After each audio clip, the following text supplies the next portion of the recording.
বড়দিদির বাড়ি যাচ্ছি ব্যাগটা নিয়ে। কেন আমি হচ্ছে মেয়ের বাড়ি যাচ্ছি, যেমন নিয়ে যেত না গ্রামে বড় একটা পটলা মানতো বেড়েই হয়, আমি সেদিন যাচ্ছি। তা তুমি যাও, রান্না করবো কখন? এসে করবো তো। চলো চলো চলো চলো চলো, আর তুমি চলো, তুমি গাড়ি চালাবা না? চলো চলো চলো চলো চলো। আরেকজন দেখো সবসময় ঢং করতে থাকে, এখনো ঢং করছে। এটা নাকি নিমাই, আর এটা নিমাইয়ের বউ। আমরা বেরিয়ে গেছি, যাচ্ছি ব্যাগটা দিতে। এই তো নিচে ব্যাগ ঝুলছে কিন্তু। এই যে আসছে ব্যাগটা দিয়ে আমরা কি রাইছে এটা, এতে দিদিরা নিয়ে এসেছে। ও তাই যদি তোমরা না খাও ব্যাগটা দিয়ে দিয়ে দেবো। ও না খাও ব্যাগ দিয়ে দেবে, ঠিক আছে। কোথায় চাবি দেবে না? ঠিক আছে, আমরা আসছি।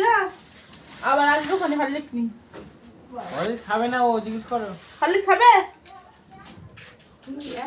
ঠিক আছে, তাহলে আমরা আসছি। ডাক্তার খেতে বারণ করেছে দুটোই। হ্যাঁ আমি দুটো বলতে আমরা এবার এখান থেকে বাজারে